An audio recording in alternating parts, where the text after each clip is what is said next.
Assalamualaikum warahmatullahi wabarakatuh. Well, introducing, my name is Dr. Ahmad Heki and EDN 0027038113. I'm from English Department, Faculty of Letters, Universitas Negeri Malang.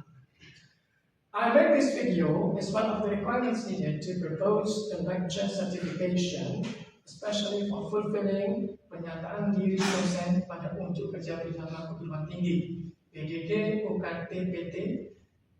Then the subject I teach is about the language learning assessment.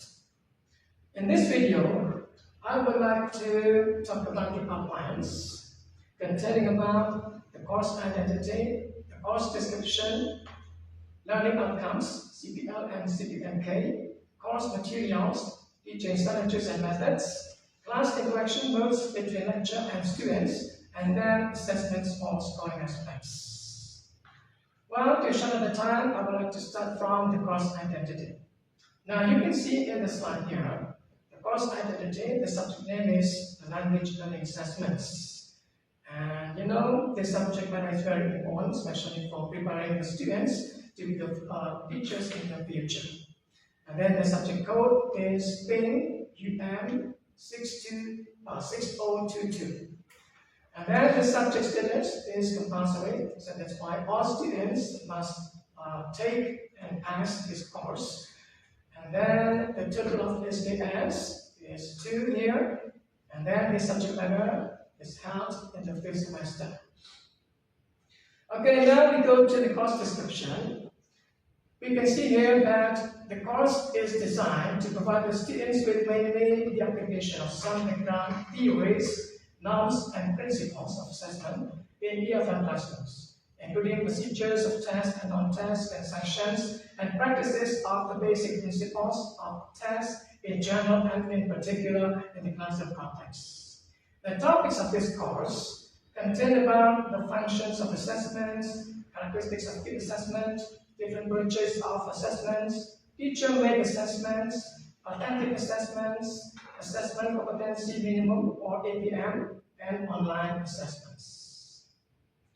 Okay, now we go to the learning outcomes containing about the CPL and CPMK. For the first time, we talk about the CPL, capaian pembelajaran lulusan.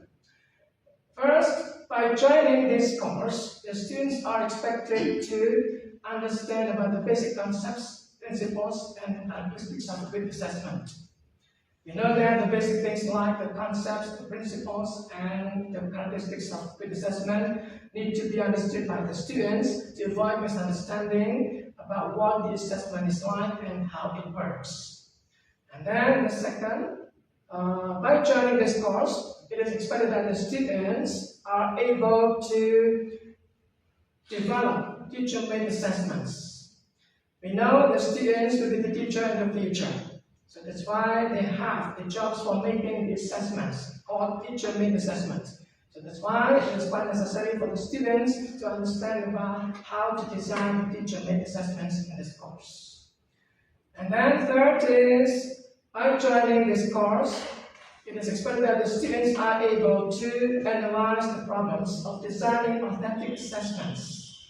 We know that authentic assessment are supposed to be the try to gain instead of using traditional assessment. Because in authentic assessments, we can find that there exists the potential for the students to build their critical and high order thinking levels. So that's why the students need to know the authentic assessment through this course. Then, fourth, by joining this course, the students are expected to be able to develop assessment competency minimum, or we can say AKM or APM here. Being the teachers in the future, the students need to prepare themselves to design APM, assessment competency minimum. And then finally, about the CPL, so it is expected that by joining this course, the students are able to develop online assessments. We know that the technology cannot be separated from our lives today. Hence, the students need to be familiar with the digital applications in making the assessments. So that's why the students need to know various digital applications that can be used to make assessments in the other classrooms. And then now we will talk about the CPNK, Capaian Pembelajaran Mata Kuliah. While joining this course, the students are expected to be able to explain the basic concepts, principles, and functions of assessment, to explain the characteristics of good assessment, to classify various kinds of teacher-made assessments, to recognize the authentic assessments, to develop assessment competency minimum or ATM, and then to recognize the online assessments. Then now we will talk about the course topics or materials. So in joining this course, there are some materials that must be understood by the students, or that must be learned by the students. And they are, the first is about the basic concepts, principles, and functions of assessment. The second is characteristics of good assessment.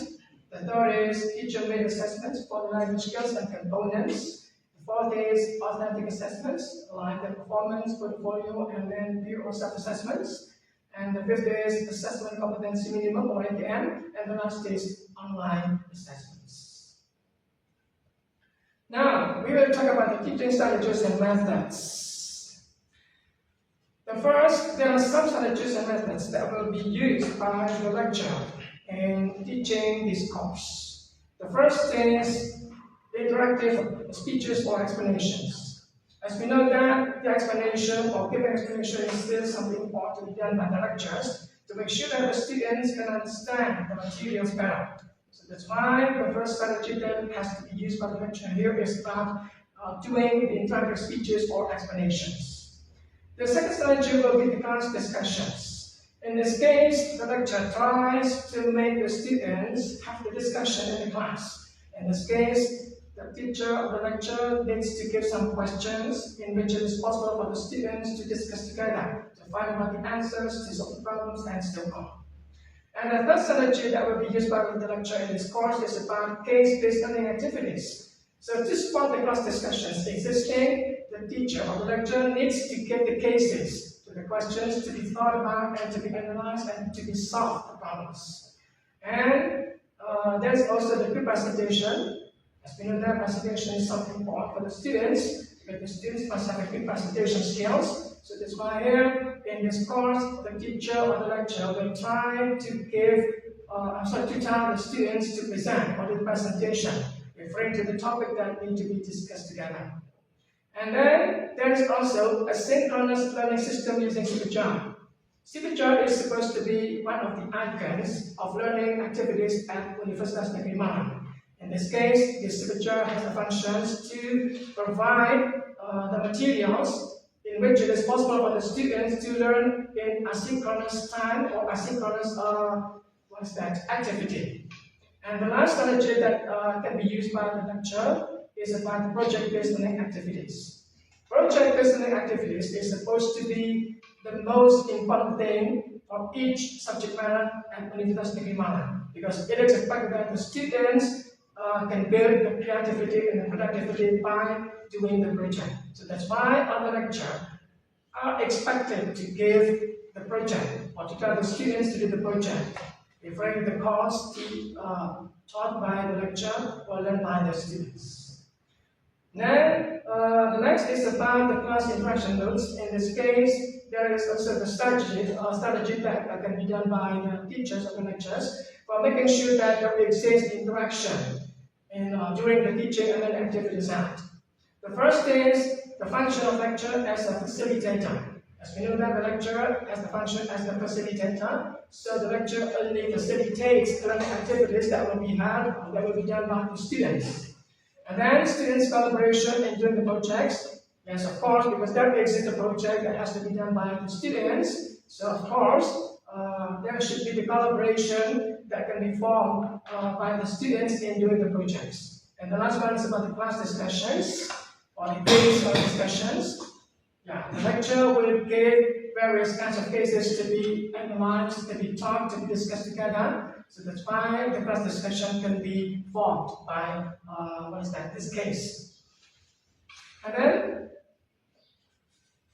the last one is about the scoring aspects of the assessments that can be considered by the students when joining this course. In this case, there are some components that has to be considered by the students when joining this course, especially when they will pass this course. The first is about the project. The project is supposed to be the biggest scoring aspect that needs to be understood by the students. It takes about 50%. And then we can also find here about a mid-test. It takes about 10%. And then there is also the final test that will take about 15%. The mid-test and the final test will be done by giving the written test to the students. So hopefully that this is one of the ways to measure whether the students have understood about the materials that have ever been explained by the teacher or by the lecturer or not in this case. So that's why it is quite necessary for the students to make sure that they can pass the mid-test and the final test. And then there is also the class participation, which takes about 15% for the scoring aspects. Participation is something important. So the students are also expected to participate, giving opinions, asking questions, or discussing with friends for solving the problem, for example, and so on. And the last one is about the attitude. The attitude only takes about 10%. So the total is 100%. Okay, well, I think that's all what I can say about the description about the course. After this, there will be the video about the learning activities that I have once done to my students. Well, thank you. That's all for this session. Thank you so much. Okay, good morning, everybody. Good morning. How are you today? Okay, yeah. So today is the 10th meeting, and then we are going to talk and learn about something important for your learning journey, and that is supposed to be the authentic assessments. Okay, has everyone here ever heard about the term authentic assessment? Yeah. Is it like a real test? Okay, so you are on the right track, yeah? So authentic assessment are supposed to be the tasks that reflect the work change or the challenge. Yeah? So they go beyond the traditional assessments like paper and as a test. Okay, so what is supposed to be the authentic assessment to be included? Like what? Maybe making a presentation. Okay, so that is a perfect example, yeah? So authentic assessments may include like some activities, for example, doing the presentation, role play, and then writing emails, and then doing the interview or even doing the projects. Okay? So this is something important to make sure that you can use English in meaningful ways. So we don't just memorize grammar rules? That's right. Yeah, because authentic assessments will force you to use English as the interaction and communication aspects. Yeah? And then by using these authentic assessments, so you are supposed to be able to build your critical thinking and then high order thinking levels. Okay, well guys, before you try to design the authentic assessments, I would like to explain something about what authentic assessment is like. Okay, now you can see the slide here. So this is about the definition of the authentic assessments. Yeah? You know, understanding the definition is something important because if you want to understand something, so first thing first is about the definition that you should learn better. Now you can see the slide about the definition of the authentic assessments. Authentic assessment is a type of evaluation that measures students' ability to apply knowledge and skills in real-world or meaningful contexts. Unlike traditional assessments such as multiple choice tests or true-false questions, for example, authentic assessments involve tasks that mirror real life, that changes in professional practices, encouraging deeper understanding and practical application of what students have learned. Now, you can see from this definition, what can you think? Yes. Yeah. Probably we can make such as video of something like restaurant role play Okay, that's fine, yeah? among waiters and customers. So in this case, the point that we can learn from this definition concerning about the authentic assessment is about the real world or meaningful context when, what is that? Using English as a means of communication and interaction. Okay, then next, key characteristics of the authentic assessment. Now you can see this one. There are some characteristics that have to be paid attention by you if you want to apply the authentic assessments. The first is real-world relevance. In this case, the tasks resemble those faced outside the classroom. For example, like writing a business report, designing an experiment, or giving a presentation. The second characteristic is about high-order thinking. In this case, authentic assessment emphasizes analysis, synthesis, and evaluation rather than simple recall. You know what is meant by recall? So this is like memorizing. And then the third characteristic is complex and open-ended. In this case, authentic assessment requires extended responses, often without a single correct answer. And then the fourth is the process-oriented. So authentic assessment also focuses on both the outcome and the process of learning. So this is something different from what happens in the traditional assessment. For example, when you do the multiple choice test, for example, we just talk about the result. There is no process, okay? And then the next characteristic is about performance-based. So students perform the tasks, for example, like during the debates, during the conversations, role plays, portfolios, and so on. And then also the characteristic is student-centered.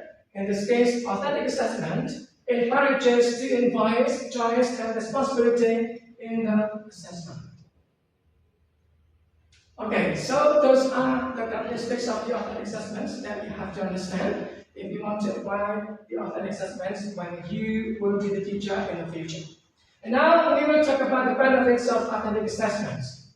There are some benefits that can be taken for the teachers when applying or implementing the authentic assessments. You can see here, the first is it encourages critical thinking and problem solving. Because what happens in the authentic assessments, you are expected to be able to solve the problems. By doing the projects, for example, by doing something like doing the presentation, like doing the simulation, so there will be the critical thinking and the problem solving things that you have to do. And then the next benefit is it also promotes meaningful learning and long-term retention. So meaningful learning, because you will have experiences. So this is like something different when you talk about traditional assessment by doing the test, for example. So there is no experiences that you can take. But by doing the presentation, by doing the simulation, by doing the projects, so you will get experiences by doing something like that. Okay? And I think this is something that is called meaningful learning activities. And then the next benefit is it provides a clearer picture of students' abilities. Now you can imagine, we talk about the English. So what is meant by the English? We need to perform your capacity for speaking, for example. Okay? So when you speak English, so you will perform, you will show your own ability for speaking. So that's why authentic assessments provide the students to show their own competence or capacities for doing something. And the last one is, it also bridges classroom learning with real-life application, because when doing the project has the function for solving the problems that are faced by the society, for example. So that's why this is related with the real-life context to be learned by the students by doing the authentic assessments. So those are about benefits. And then now we go to the problems of authentic assessment. Remember, implementing authentic assessments is something easy. So this is not just giving the task to the students, but you have to think about many things that can be the problems for implementing the authentic assessments. For example, the first is about the time consuming. Because when taking or implementing the authentic assessments, you need to think about the time that you can provide. Because it will take a very long time for implementing the authentic assessment. Okay? Next problem, subjectivity in scoring. For example, when you tell the students to do the presentation, sometimes we are subjective for scoring about the presentation that are performed by the students. So this is quite different from what happens in the test. In the test, you just need to get a score by, correcting something like the errors or the mistakes performed by the students, okay? But when doing the presentation, sometimes the subjectivity lies. Subjectivity goes to be something, that can be taken by the teacher or the lecturer. So this is something hard, yeah? And then next, we go to, it also requires extensive teacher preparation. You need to prepare when implementing the authentic assessment, yeah? Because this is something difficult to be implemented. And then it is also difficult to standardize, like during the presentation, what is supposed to be the best presentation that can be performed by the students. So there is nothing like the standard to be reached here. And then resource demands and student resistance or anxiety. Yeah, for example, when doing the presentation, some students are found to be anxious when speaking, okay? So that's why implementing authentic assessment is something difficult to be done. And then equity concerns, and the last one is about the limited coverage of content. So those are supposed to be the problems that can be faced by the teachers or lecturers when implementing the authentic assessments. Okay, well guys, so I think that's all I can explain to you. Now let's do a short activity. I want you to brainstorm about the authentic assessment for the topic ordering food in a restaurant. Ready? Okay, now what about noodle and tickets? So what is supposed to be your idea here? Yeah, it's what we've think before, like you make a video of role play, so that puts the interaction between the waiters and customers. I mean, probably there is something problem in the restaurant, and we talk with the manager and all that. Okay, wonderful, yeah? So that is the perfect example of doing the authentic assessment here. It checks your speaking, your vocabulary, and then your, competence in doing the interactions. Good. Now, what about bintang and notasi? What is your idea? What is the best language skill chosen to use portfolio in assessment? No, you don't ask me.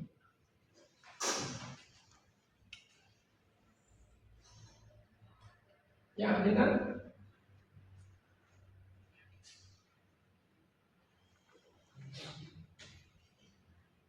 Yeah, okay. What about you? Who can do this? Come on. We saw Nico make a video of a restaurant role play. One student is the waiter, and the other is the customer. Yeah, okay, good, yeah. So in this case, it creates a creativity for you to do something concerning about the order of the food, the acts of ordering the food. Okay, good. And then, okay, what about you?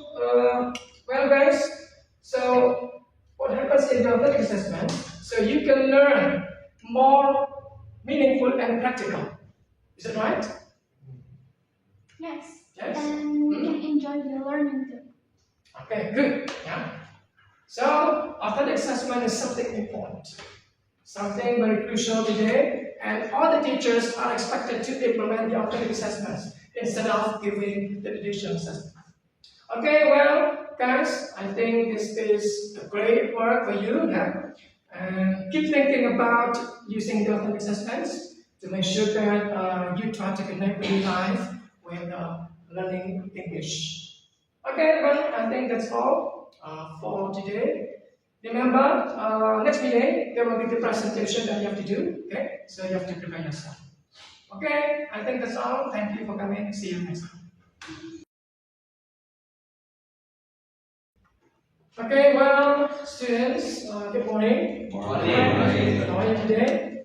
Fine. Okay, good. So, just remember about the last material that we discussed together. It was about the authentic assessment, okay? And today, we will have the presentation, and the presentation will be done by Group 10. Okay? And the group will present about the varieties of assessments, containing about performance assessments, portfolio, and then alternative assessments. Okay? Okay, I think now the Group 10, the time is yours. Thank you so much, sir. Alright. Good morning, everyone. So today I'm gonna discuss about performance assessment, And here there are two definitions of it. The first one, performance assessment, which is a type of evaluation where students demonstrate their knowledge, skills, and abilities by performing a task or activity rather than just answering traditional test questions like multiple choice or true or false questions. And the second definition that we should aware of is the first one.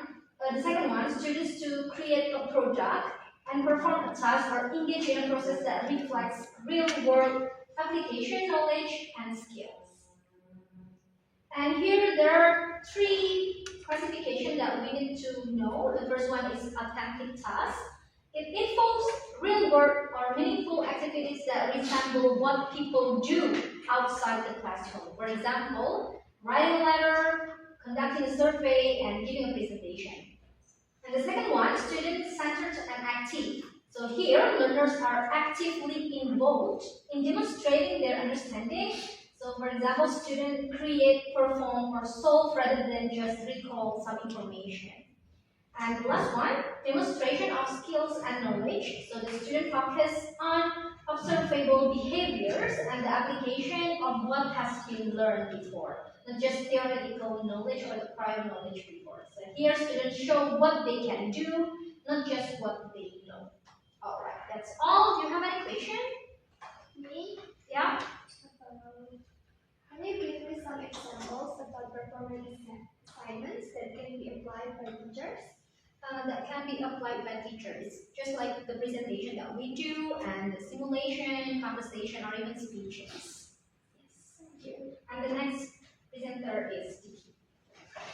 All right, thank you, Nurul, for the great presentation. All right, now I'll continue the presentation, which the topic is portfolio. So, starting with the definition, a portfolio is a collection of work or documents that showcases a person's effort, progress, achievement, and competency in a specific area over time. So the content and the purpose of a portfolio can vary depending on the context. So here is common types of portfolio. For example, a student portfolio. So a student portfolio is a collection of student work that demonstrates learning, progress, skill, achievement over a period. Right. So here are the characteristics of the portfolio itself. So there are three. Number one is purposeful. So what does it mean by that? It means that created with a clear objective. For example, assessment, reflection, showcasing achievement. So the contents are selected to meet that specific purpose. The second one is systematic and organized. So materials are arranged logically, for example, like chronologically, thematically, by subject, etc. So it is easy to follow and navigate. The third one, or the last one, is reflective. So it includes a personal reflections, self-assessments, or learning insights. So this is encourage students or professionals to think about their own growth and progress.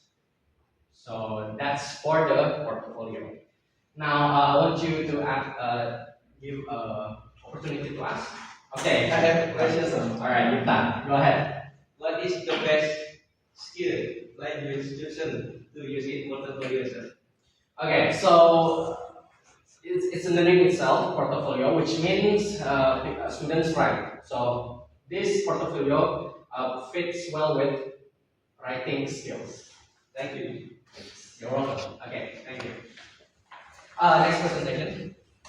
Thank you very much for the previous explanation for my friends. So we continue by automatic assessment. So basically, automatic assessment is any kind of international methods of evaluating students' learning, focusing more on practical application, critical thinking, and performance, rather than on status tests and multiple choice or whole pass exams. So Automatic assessment is a form of evaluation that measures students' understanding and skill through automatic tasks such as project, presentation, portfolios, performance, or real-life problem solving. So we move to the characteristic of alternative assessment. Next. The first one is alternative. So the alternative assessment needs to be authentic. What is the meaning of alternative? It involves real-world tasks that are meaningful and relevant for the students. And it mirrors how knowledge and skill are used in a real-life situation. And the second one is performance-based. So it requires students to demonstrate their understanding through actions, not just recall, not just memorizing. For example, like presentation, project, experiment, or portfolios. And the last one is student-centered. So basically, the assessment is focused on students, not the lecture or not the teachers. So the learner's individual progress, strengths, and need encourage active student participation and ownership of learning. So that's all for me. Do you have questions? Okay. I want to ask about alternative assessment. So, what are they now? What like it's like what we have done before, like presentation or task-based learning. That's all that's included in alternative assessments. Thank you very much. Okay, well, thank you very much for this good for your presentation. Okay, hopefully that the students, so you have understood about what authentic assessment is like, and then the varieties of assessment that have been explained by the group. Okay, well, I think that's all for this class today. Thank you for coming and see you next time. See you.